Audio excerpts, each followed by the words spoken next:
Hello all, and welcome back to another episode, a new season of TV and Us, a conversation show about the TV series that we just can't stop talking about. My name is Jennifer Hahn. And I'm Sarah Callan. And each season, we focus on a different show, reviewing it episode by episode, and we invite you to watch along with us. Right now, we are reviewing True Detective Season 4, and today we are diving into Episode 1, but Sarah and I are not alone. We have two special guests along for this journey. You might have heard them on the podcast in the past. Pat and Nate are back. Y'all, introduce yourselves. Hey, I'm Nate, friend of the pod. Happy to be here on this high-energy morning for this emergency review of True Detective Season 4. Hi, I'm Pat. I don't really know how to follow up what Nate said. He nailed it. Speaks for both of us, but I'm happy to be back. Look at that good feeling. Already, good vibes are vibing. We'll see how long this peaceful camaraderie lasts as we dive into the episode. Mm-hmm. All right, so if you haven't watched True Detective Season 4, Episode 1 yet, we recommend checking it out before continuing to listen to the rest of this episode, because this is your spoiler. We're going to dive right in. All right, Sarah, kick us off with the IMDb summary for True Detective Season 4, Episode 1, and then we're going to share a little context of why we're back to review this new season.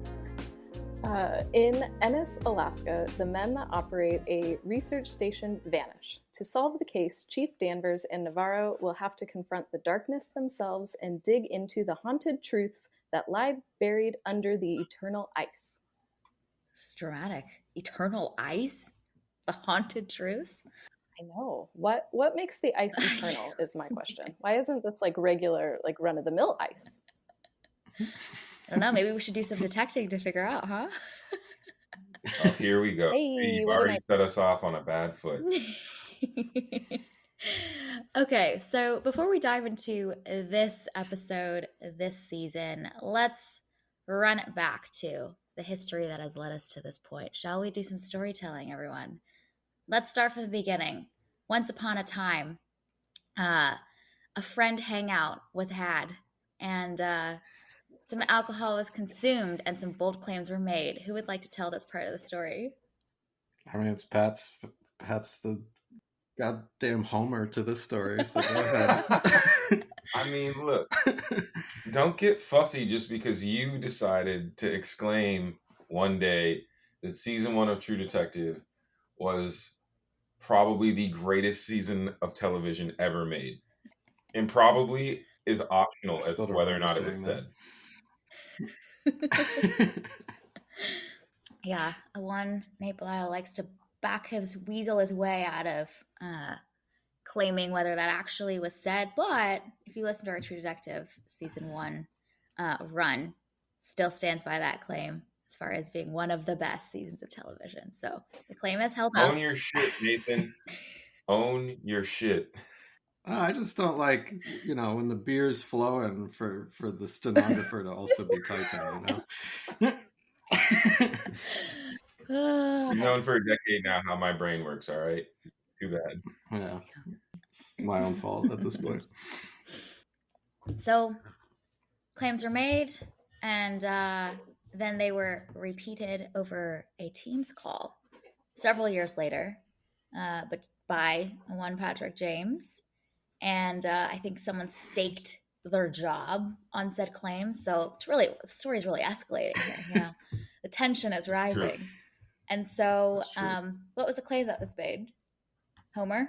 I believe I said to you, if you don't consider it one of your favorite television seasons ever, I will quit my job. So it's a good thing that his job changed before we started reviewing True Detective Season 1 on the pod. What are you trying to say? I'm just saying it's convenient. It's very convenient that happened. Timing. But we don't know that it was necessary. I'm waiting. Yeah, y'all have had some space from Season 1. I think I know Sarah's opinion hasn't changed. Yeah, it's a good thing that claim didn't extend to me. So that works out for everyone. I think Jen's taking us through the timeline. Yeah, next part of the timeline. Okay. who would like to tell this part of the story? So here we are. We're diving in on the pod, reviewing True Detective season 1. It's the second season of television that we reviewed on the pod. You both were along for this fabulous journey, and some hearts were broken, shattered to pieces. I'm sorry, Patrick. So enough time has gone by that I've grown to forgive you, but I haven't forgotten. Okay, I will take that. So I mean, thank you for even just joining us for this season after I just shattered your heart for 10 episodes in a row. So that says a lot about your character, that you're willing to come back on and risk being hurt. Thank you. And look, as I proclaimed while recording, all right, maybe no kids fell off of slides, but other hearts were broken. All right, I want to give a shout out to W. Atkins, leaving comments on the social media. Mr. Atkins, if I can call you Dubs, appreciate you. You're seen, we see you, and I'm back for folks just like you who need justice. Awesome dude. Comment on our socials and pledge solidarity with Patrick's campaign to convince the one Sarah Callan that True Detective was indeed a fabulous season of television. So there was a whole meta storyline, narrative arc as we went through True Detective season 1 on will this work at any point for Sarah? And the verdict was no. That's okay. Made for some great potting, but here we are to continue this journey. Find out, does this new season work for her or not? And there's a lot of things that are different this time around as we're reviewing True Detective season 4. One of them being we've got a totally different set of 2 protagonists, 2 female leads. We're set in a different world, different terrain, and Pat and Nate are along for the journey fresh with us. So they have not seen this season, which is different from when we reviewed season 1, where they'd kind of seen the journey go along and we're really having to be wise and strategic about what to comment on and reveal. But you 2 are along for the journey this time around, which will be good fun. All right. Any other key missing details that we want to include for the context, framing True Detective season 4 before we dive in? Did we hit them all? I mean, I'll just say I'm really excited to see how this shakes out for Sarah. I am for all of us. I'm interested to hear what everyone's opinion is. I don't care about anyone's opinion other than hers. Well, I'm curious about what Nate is going to think about this, because Nate, you also have opinions about the other seasons, because the other seasons don't exist. Only the first season of True Detective exists for you. So how do you feel coming to this 4th season? I would have never watched it if I didn't get a text recruitment. So yeah, I don't know. We'll see how it goes, but I'm along for the ride. Like I said, I would never do. Yeah, you might be the problem this time around, Nate. That'll be good fun. We always need someone. Entirely possible. We always need someone to be the problem. This is good. This is very good. I was the problem for A24. Sarah was the problem for True Detective season 1. I mean, it's only fitting that one of the 2 of you. We'll see. I'm interested to hear what people thought of it. Okay. With that, let's dive in to episode 1 of season 4, True Detective Night Country. Okay. We kick off here on TVNS with a little tradition of sharing our episode titles of choice. It's interesting, this season of True Detective is not naming the episodes. They've just got part 1, part 2, part 3, and so on and so forth. So we really get to name some of these episodes. Okay, so let's go around and share. What would you name episode 1? Let's go first. Nate, you look ready. Sure. White Walker interpretive dance. So good. Is this just going to be a commentary on HBO at large? Is that what we're doing here today? It's just what I thought of. All right, Pat, what was yours? I don't know why the hell I chose to live here. Nice. Sarah, what was yours? Mine is We Are All Dead. Nice. And mine is went poof. Perfect. All right. Let's dive into our thoughts about episode 1. Let's start off with Sarah. Sarah, tell us your thoughts about episode 1. Gotta keep the tradition. This is what we did on the first, God. And let's be honest, this is what we're all here for. Nate, you're next, so be ready. Okay. All right. This is going to be unsurprising to everybody. This was fine. I didn't feel particularly strongly about it. I feel like this is just laying the foundations, and we're just getting to know the characters. We're getting to know the setting. It's fine. We'll see if things start to happen from here. But I feel like this was just foundation setting. Okay. How are you feeling about the case? We know this is an important thing to you. Here's the thing. I have set my expectations very low for this season. Good. And I keep telling myself, the case is not what you focus on. The case is a vehicle to explore the characters. So there were multiple times while watching where I was like, it's a character study. It's a character study. Like, focus on that. Don't focus on the case. So I'm trying not to get wrapped up in the case, because I'm trying to prevent myself from being disappointed. So just focusing on the characters, or trying to. I mean, we'll go with issue you a homework assignment to leave your home state of Texas, where you reside, to drive to the bayou so that you could take in the scenery of season 1. Heaven forbid we have to escalate to having you fly to Alaska. Yeah, there's no way that I'm going to Alaska. No. Nope. Now's the time to go, though, right? They're perpetual. Like this, they would be in that 2 months of dark right now, I would think. And that is why my episode title is what it is.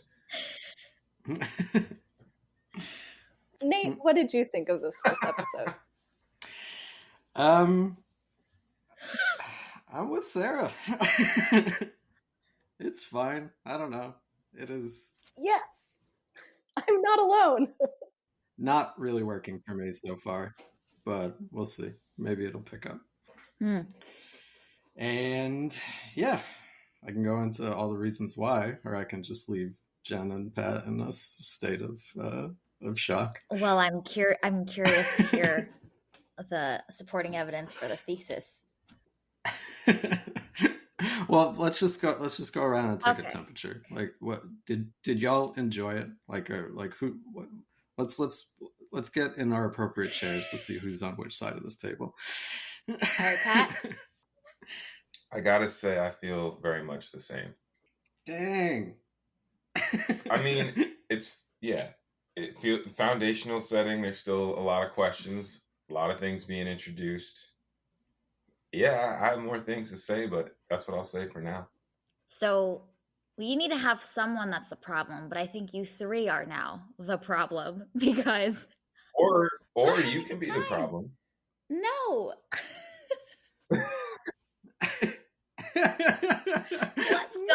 Let's go. I mean, I have to preface my thoughts with saying, I do think that so far the framing of season 1 I loved much better with the interviews. I think that's something that I'm really missing, because I think it gives such a fascinating opportunity for lots of really great lines to be written, and thoughts and philosophical ideas to be shared. And this is a lot more just event driven, linear, we're just going through things that are happening with these characters. Mm-hmm. But y'all, we've got 2 women that are featured at the center of this. They're not perfect people, which is great. I was worried that they were gonna make them all badass women and amazing and whatnot, but they've got character flaws, and we're starting to see some of those come through. And I'm intrigued to see more about this case. I'm also curious to see how they're going to connect this with season 1. There's a little teaser that we get, a little moment with one of the photographs of Annie, and obviously the trailer has clearly insinuated that as well. But I'm intrigued to see if they can do that well or not, to connect those things together. So I think I'm having a good time. It's the cinematography is beautiful. So y'all three are the problem. Let's hear the supporting evidence. Hold on. So, well, it is widely like beloved so far. We are the majority on this podcast, but we are the minority, I think. In what's interesting is before.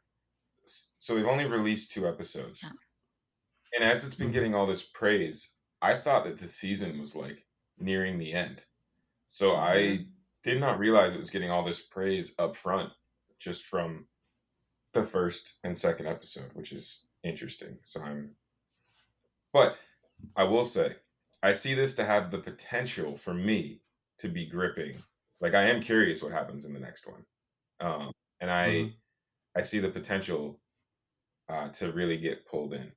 But again, just because this is the setting of the stage, that's why I say it's fine. I have not made my opinion for the entirety of the season, like others may or may not have by now. I don't know. That's what we're here to talk about.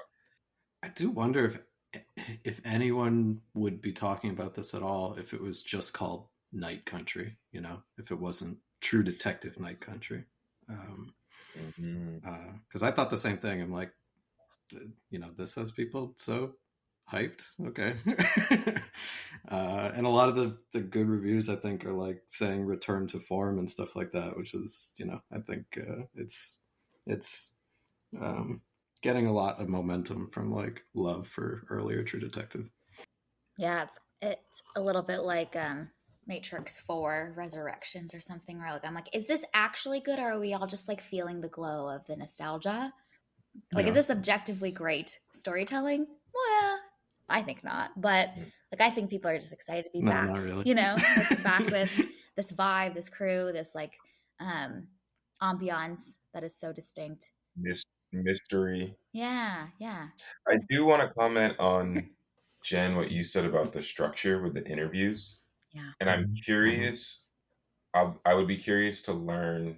Well, first off, as we watch the rest of the season, to see if they do any timeline bouncing. And I'd also be curious to learn, if they don't, if that was intentional. Because despite the fact that some folks at our table today believe there to only be one other True Detective season, there are 2. And I actually watched one of them. And the third one, my biggest complaint was they did a little too much with the timelines. That's right. You said it was like 3 points in time that they're constantly bouncing between, right? It's 3 points, which there are in season 1, 3 points, but one of them doesn't come till much later, and it's pretty easy to discern which timeline you're in. That's not the case in season 3. You're in 3 timelines from the get-go, and it's not always obvious which timeline you're in throughout. I think I was particularly missing the framing with the interviews because it loses a little bit of tension and a little bit of like both from the perspective of the case, but also from the perspective of this being a character study. You don't get to see like who they were and who are they now and why is that so drastically different or not. Like there's a little bit less dimensions to like chew on, which I think make it a little bit less thrilling and gripping. Yeah, exactly. I think that original framing kind of like slingshots you into a lot of that like character development stuff, and you hear like they're like from the get-go they're sort of like psychoanalyzing each other and everything, and it's just I think that's why that season works so well. And this one, I'm not against a slow burn, but this there wasn't terribly much there in like the 60 minutes for me personally. And I think that a lot of the dialogue left a lot to be desired for me. Like especially between our 2 like main leads, is just like you get a lot of that like bad blood between them, but not a lot of chemistry. They just kind of like curse at each other. Like Navarro just kind of swears at Danvers, and Danvers is just kind of like racist to her. And that doesn't, I was like, you're our leads and I want the scene to change.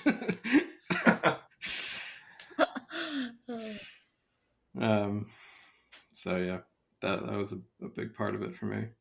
I also don't like, I know that there were aspects of like supernatural like things in the first one, but a lot of that was like kind of like only really Rust saw that, and it was like framed as like Flashback. acid flashbacks and stuff from his time and like narco units and stuff like that. This one seems like overtly supernatural in a lot of ways, and that is not at all working for me. Similar to how Pat feels about like art house horror and like ambiguous endings, it like supernatural stuff often comes across as lazy to me and is sort of like Deus Ex Machina, like story spackle, and like it's just like, well, how are we gonna find these bodies? Okay, just like White Walker guide, just gonna take her out into the woods kind of thing. And I don't know, some of that stuff, like from the opening scene of like the sun goes down and a herd of caribou like all jump to their death, I was like, right? I don't know if I'm gonna like this show. What are we doing with this like massive like reindeer suicide? What is this with anything? And then it's like never brought up again. We just see them go flying, and then back to normal. Here, Yep. Yeah, police stuff. What? I definitely feel the same way about all of this. I think, Jen, you phrased it yesterday as True Detective Season 1 kind of almost sort of had a mythical horror element, but didn't. And Nate, I think I agree with you where it was more like this construct of Rust's psyche, whereas now it clearly, we can't just limit it to one person's experience. And I also am kind of like, please don't do this. Like, don't, don't lean into this. Like, again, the reindeer suicide, we got the one-eyed polar bear that is a stuffy and a hallucination. And first off, that particularly bothered me because we've seen polar bears like tank a show before. Okay. Mm-hmm. Lost had a whole thing about polar bears, and I sure did. thought I can't even believe they brought polar bears into it like that, you know, Right? in a supernatural way. It's just like, why don't you just have your main character jump over a shark? It's like there's some things we don't do anymore, guys. Right. And like, I mean, technically Alaska would be a better place than a tropical island, but still the supernatural polar bear, like we did that already. That show devastated people. Why would you do this? And then the dead bodies at the end, the reveal. I know we already did spoilers, but they're all like buried vertical in like the eternal ice. So there's no recovering from the supernatural shit. Like that's not something a human can do, and it will bother me for the next 6 hours of the show. Yeah, and their like facial expressions don't right. Like they're clearly something happened. Like they died with their mouths open with these like ghastly expressions on their face. It's not like they just got stuck in the ice, right? It feels very much like they're trying to leverage some, I want to say, elements of the original The Thing. And I'm curious to see if that kind of continues, because The Thing? Like John Carpenter's The Thing? Oh, okay. Just like certain elements. Yeah, good point. I didn't even think of that with the research base and the... Right. And like the disfigurement of faces and even the animals, like an opening with animals. Remember how The Thing opens with the wolves and the... Yeah. She's awake. Rolled my eyes every time. Oh, y'all, I'm going to have so much fun in this season. I'm not the only one. This is amazing. This is great. I'm glad that we're doing this. I am curious, though, because in this season, Sarah can't say, these are just two shitty men. So... I cannot say that. Right. Yeah. Unless you want to go after, like, we do have some shitty men. Pop, yeah. Or, yeah. They're still there. I mean, if you really want to over-index on those, but they're not our leads, right? So... Yeah. So I can't go there this time. So that'll be different this season. We'll see how these two women do. I don't know. Kind of iffy on both of them. So we will see. Yeah. I'm hoping they do more with that. There's some seeds there that could grow into something good. Yeah, there's like I think there's an interesting potential with the cultural dynamic that if crafted well could be really interesting and entertaining. Yeah, I think the foundation's laying comment is pretty accurate. Like they really haven't like become partners yet and had to run into things yet that cause those rifts and the banter between them. So, and I think that's the case with season 1 of True Detective, right? Like the team isn't formed between the two of them until a little bit later, but we do see the beef that they have, which is I think why, again, the framing really, I think, makes this a slower like start, but there's potential for them to have some good banter. We're just getting warmed up, we're getting our socks on, our shoes on, you know, we're getting ready to run. I have faith. True Detective season 1, that whole construct is interesting, right? Because like you're learning about two characters from two different vantage points, and there's this, how did they get to that element, like off the rip? Whereas here it's like, okay, this is how you guys are today. We don't know how you got here at all. And they're like kind of like, you know, insinuating some things in terms of that have happened in the past, but we're not seeing them, you know, told as direct or vividly as they do in season 1. Mm-hmm. Yeah, I am intrigued to see too how the like chemistry unfolds between the two of them. I think one of the things that made the Rust and Marty dynamic great is just they obviously will like spar with each other, but there's a little bit of like playfulness and glee to it too for both of them to like have that partner to spar with. Mm-hmm. And there isn't as much of that now between these two. Like they really are just fighting. And so I'm intrigued to see if they blossom a little bit more to have that like mixed, like we're kind of fighting with each other, but it's also we're just punching bags with each other and it's kind of fun. We'll see if they do that with these two. I mean, going back to the fact that it's the first episode and we're laying a lot of foundation, right? Like we haven't had examples of where they're judging each other's philosophies and the way they choose to live their lives, which is like big elements of the Marty and Rust foundation that is so entertaining to watch in the first season. But you get that in episode 1 of True Detective season 1. Right. You get like Rust talking about like how all of humanity should march arm in arm into oblivion like together and no longer procreate. Yeah, exactly. So we just need to get Danvers and Navarro in a car together and some really bad green screen behind, and then we'll get started. Yeah. Yeah, the green screen. Yeah, this show looks very good. Season 4 looks very good. I like the setting a lot. I think that's my favorite character so far is like where we are. I think it makes for like a very like interesting like just perpetual darkness. It just feels kind of like it feels good for the story, I think. And you have like the shots of like the dogs and just the wind, and it just builds on the aesthetic. Yeah, it just like the environment just feels lethal just to stand in, you know.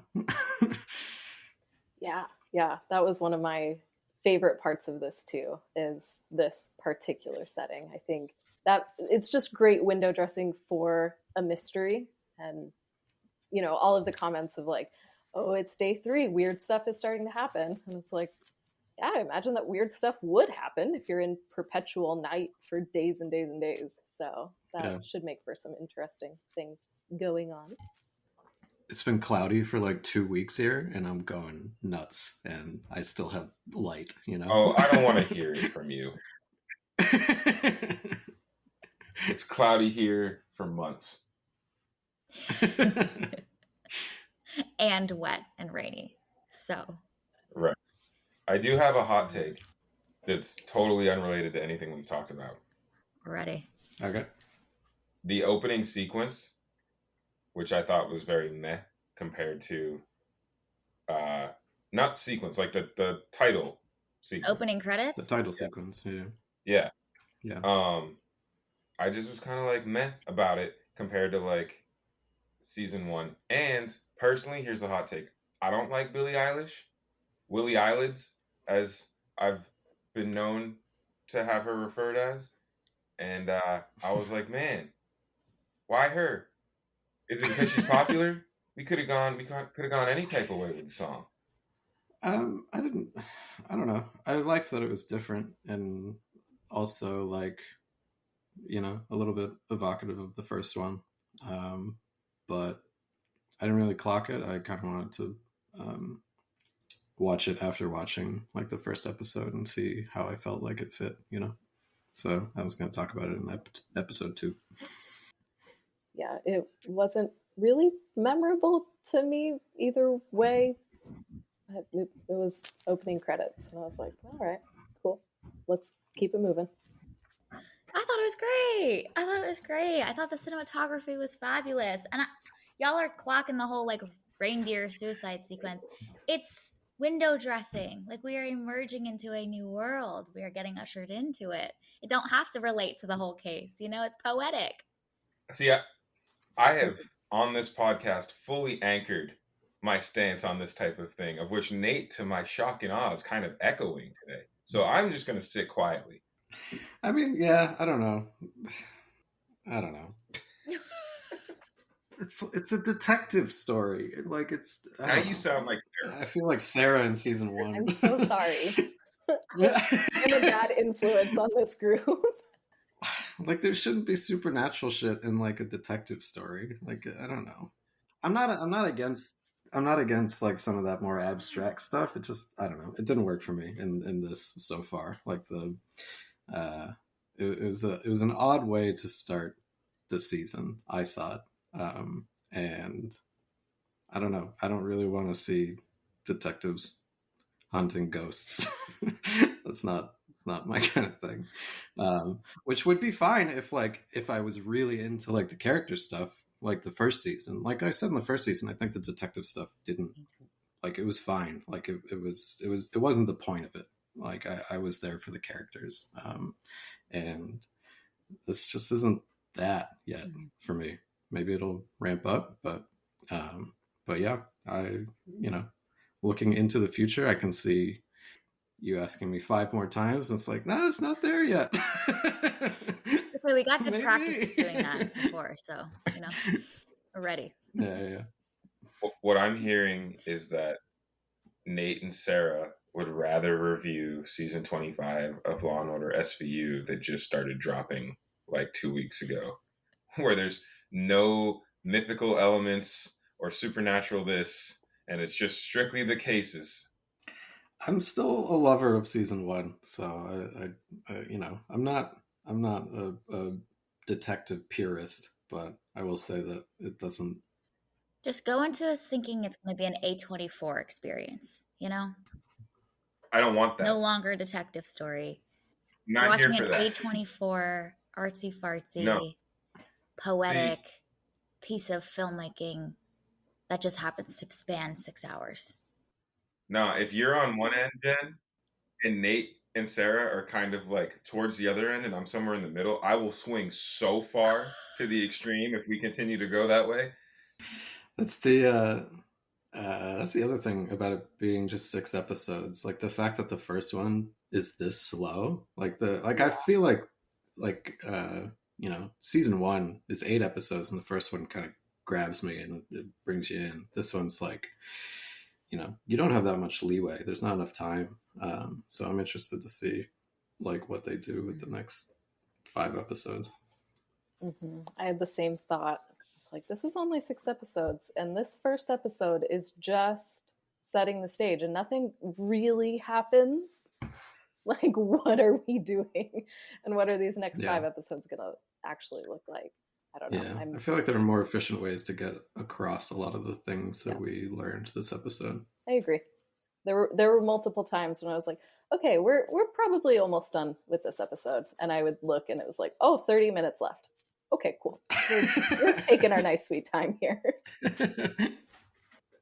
Well, because this is supposedly going to be a sequel to season 1, I wonder if that expedites some of the details as they get unfolded. Like, we have so much context going in. It's like they start from like the 20% line because we've covered the other 20% from season 1 that will then intertwine together quickly.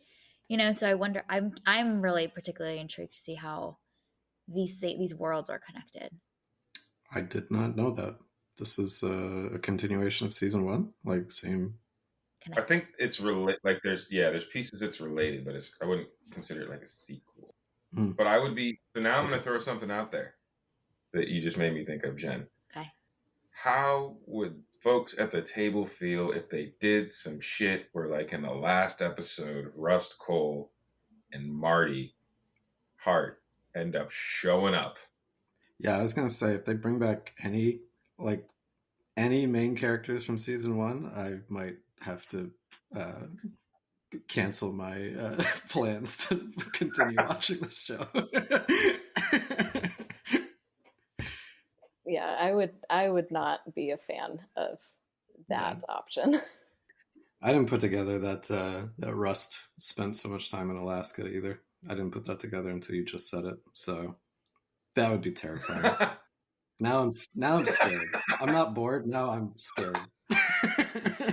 Spent all kinds of time in Alaska, right? There is a reference made in season 3 to season 1, but it's very like, I forget where season 3 was set, but it's very like, oh yeah, some detectives down in Louisiana, and some guys like, oh, I remember that case on the news type of thing, and that's like it. So we are in the same world, but this is still an anthology show, and so that would be very counter to bring them in and make it, that woven together or overlapping, because then it really loses its anthology element. Mm-hmm. I think if they just keep it to be like this weird criminal organization that was doing some shady shit in Louisiana, as also has a chapter here in Alaska, and they use a lot of the same symbols or whatnot, and I think that'll be fine. I will be pleased if they're connected in that way, or if these cases somehow like help each other, like if they go back to see some of that case stuff that helps them unlock something new here, I will be pleased. That would be a really interesting thing to see bridged, because I mean, we have dead scientists in the ice, and we have like, sexually criminalized children and women in the first season. Although there is Navarro's like cold case, which is kind of in between, I guess, not the ice part, but like torture and abuse. And Nate, I'm sorry that I have put you on a precipice of terror. We'll see what happens. All right. Any other thoughts about episode 1? Or we give out some awards? I just kind of want us to riff on the two main characters a little bit and like what we're thinking of them so far. They're there. I like Navarro. I think it's good to have a character that seems somewhat passionate. I think that will be helpful. Like I said, I don't think there's been a lot of great dialogue, but I like the banter with her and her booty call or whatever with the toothbrush and everything. That was fun stuff. So if we can get more of that, like center stage, that would be good. Jodie Foster is like great actress. I think she's like the best actress on the show. I don't think there's like, her character seems kind of flat to me so far. So hoping that they deepen that. She's just kind of like, maybe it's like a subtle performance so far, but we'll see. I think there's potential there with Foster's character though, because she's already kind of demonstrating that she's like a shitty, selfish person. And so it'll be interesting to see if they run with those threads. Yeah, that's fair. Yeah, I do think it's interesting how we are introduced to these two women, though, too. Like, when we first meet Navarro, she is just, like, kicking ass and taking names. And we can see that she's, like, tough and she's strong and she's, like, not intimidated by this dude who's trying to, like, resist her. And then when we first meet Liz, she is investigating this crime, and you can see that she's, like, super clever and can figure things out, and she has like attention to detail and all of this, but then she starts like being a jerk and doing a racism and like all of those things. So I do think it's interesting that like right off the bat we see that these two women are good at being police officers, and so I just thought that was an interesting way to introduce us to them. Yeah, that's a good point. I like the bit, like the moment where Jodie Foster turns the Ferris Bueller movie thing off. I thought that was great, and it was like the having the kid keep narrating like that doesn't work, whatever, and then she finds the way to turn it off. It's like a kind of a subtle way to show her ability to find things that her colleagues can't. Also, at that point, I was like, turn this fucking turn off Ferris Bueller, please. Well, then she says, like, I never really liked the Beatles. Yeah. I'm like, wow, learned so much about you already. This character's a monster. Well, that's what I'm hoping to see, is that I hope they make Danvers a little bit more likable, a little bit more charismatic. And I hope they make Navarro more flawed, because I think right now it's a little bit unbalanced, where Navarro is like, she can be a badass and she cares deeply, and she's also can be soft and tender with her sister. And I'm like, okay, I'm ready to see some flaws, and some weaknesses soon. And then Danvers and is she can so pour intense. Baileys in a dude's gas tank. Yes, right? Like, she's lovable That's all true. around, That's corrupt. You're like, all right, I need to see you be a little bit of an asshole, and I need to see Danvers be a little bit more human in the next episode. And then I think it's a better balance for them to play off each other. Agreed. One other scene that I forgot I noted, or shot rather, that kind of is in the part of the Venn diagram that's like, please don't overdo it here with the caribou and the polar bear and the this and the that. There was a very standard overused like horror trope or like shot element, which is, I think it's in the science base or whatever, and there's like someone at the other end of the hallway and something runs by in front of the camera real quick. We're not here for that. All right. I did the same thing. This isn't The Hills Have Eyes. This isn't Scream. This isn't like, come on now. So I don't want to see any more of that. Which then would leave me wondering why they did it to begin with. But I'd rather be in that camp than seeing more of it. Hard agree. No more of that. All right. Shall we give out some awards? First one, we've got 2.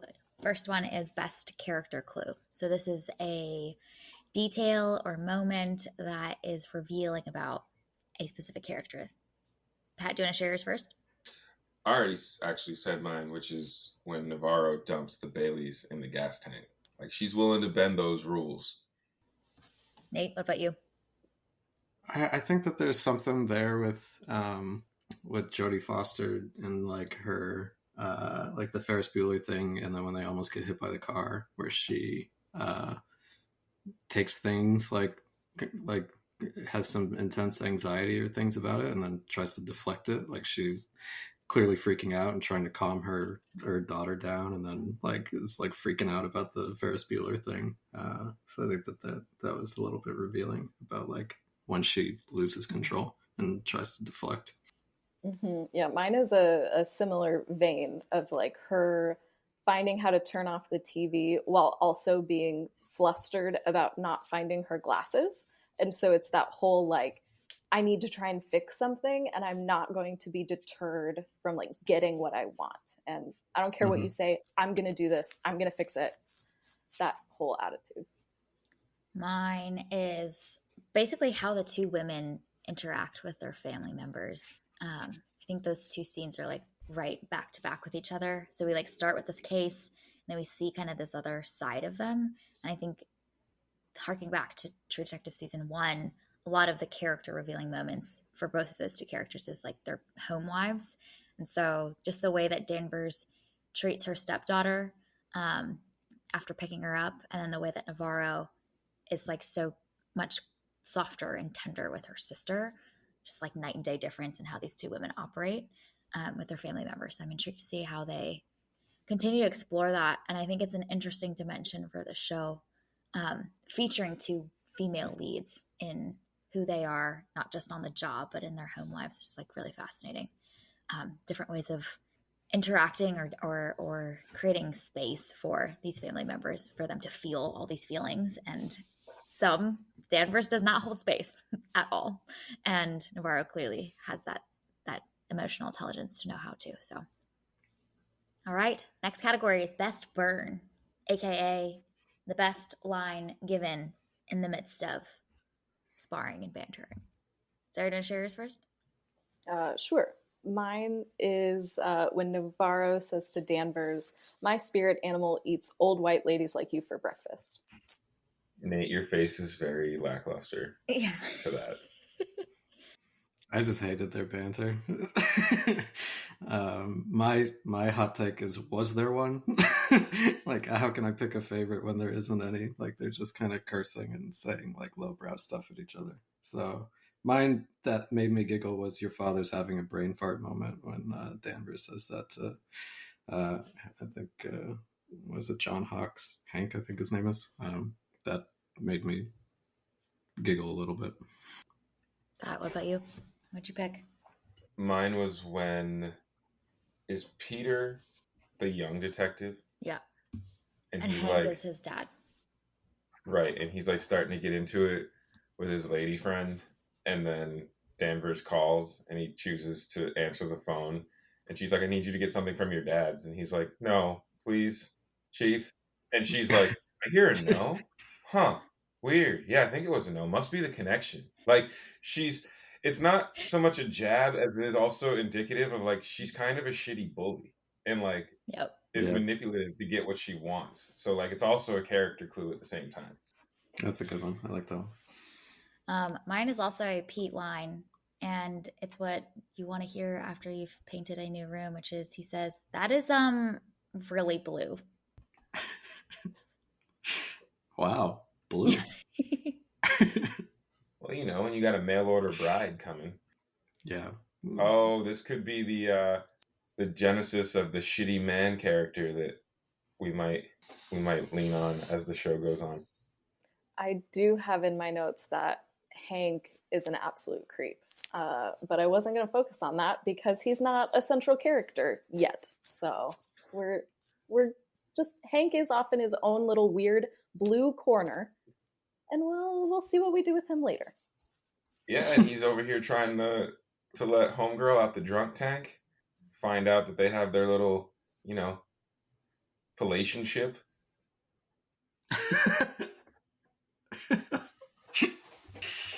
All right, looking ahead. What do y'all want to see? I think the like alluding to the involvement of the miners or mining outfit or whatever is intriguing. So I'm interested to see where that goes. And this person that like the one of the high ups at the miner place, like I'm sure they're going to show up at some point. So I'm interested to see how that goes. I am curious if they're ever going to explain some of the weird stuff. Like, I want to know what happened with the reindeer suicide. I want to know what the deal is with the polar bear. And, like, the polar bear has a wound on its left eye, and so did Annie K in the pictures of her murder. So I'm like, okay, if we're doing all the spiritual stuff, is there going to be a connection between them somehow that we're going to lean into? Like, what's going on with all this jazz? And then I also want to know how a detective, presumably from Minnesota, she's wearing a Vikings sweatshirt in that one scene, ended up in super far north Alaska where there aren't that many outsiders. Like, of all the choices available to you, how did you end up here? I mean, I also exactly. I don't know why the hell I chose to live here. You want that answer as much as I do. I'd like to see more of the foundational character elements between Navarro and Danvers. I don't know how we're going to get it because we're not doing, at the moment, seemingly a timeline thing. But, you know, even though I agree with Nate, their banter's kind of flat, like, I feel like there's something there that could be explored in a way that would be very entertaining. I want to find out more about Travis. He might just be a throwaway, like they're not going to go back and to revisit him. He's just purely there as a stepping stone to get to the bodies. But there's so many scenes with him. The Night King? Yes.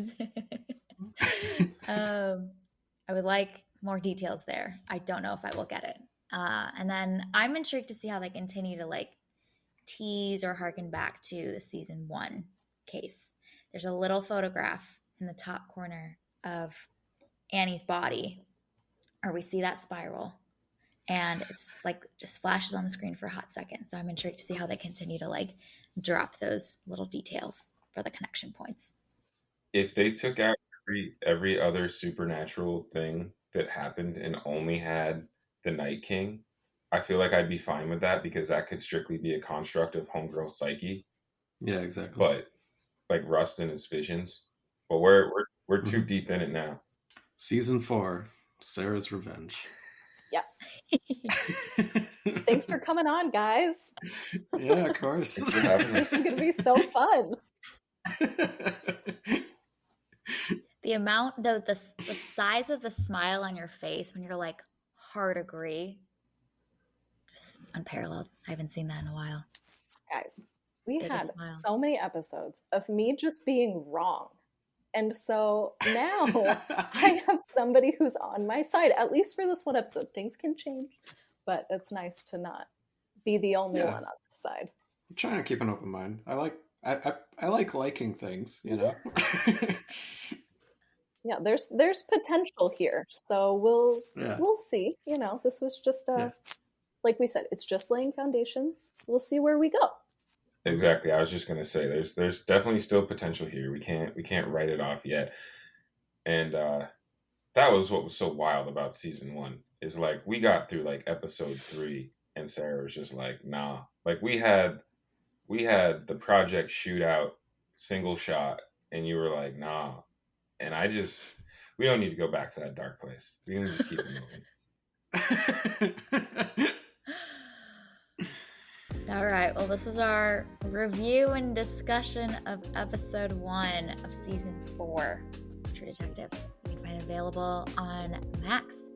Thank you for listening to today's episode of TV and Us. And we're so excited that gang's all back together to go on this journey. Hopefully we will have happy faces by the end of this, but we shall see. There could be some broken hearts as well. Our name, TV and Us, sums it up. We're big fans of TV and the powerful ways we can connect with each other and the world around us. This podcast is about all of us and our shared stories, so everyone is welcome here, and we're so glad you spent time with us as we continue on this journey now through True Detective Season 4. You can subscribe to this podcast on Spotify, Apple Podcasts, or wherever you tune into your favorite shows. Drop us a rating and review, letting us know your thoughts about episode 1. You can connect with us on Instagram and Twitter at tvnspod or email us at tvnspod@gmail.com. We will be back very soon with our review and discussion of episode 2. We hope you have an amazing week, and we'll talk again very soon.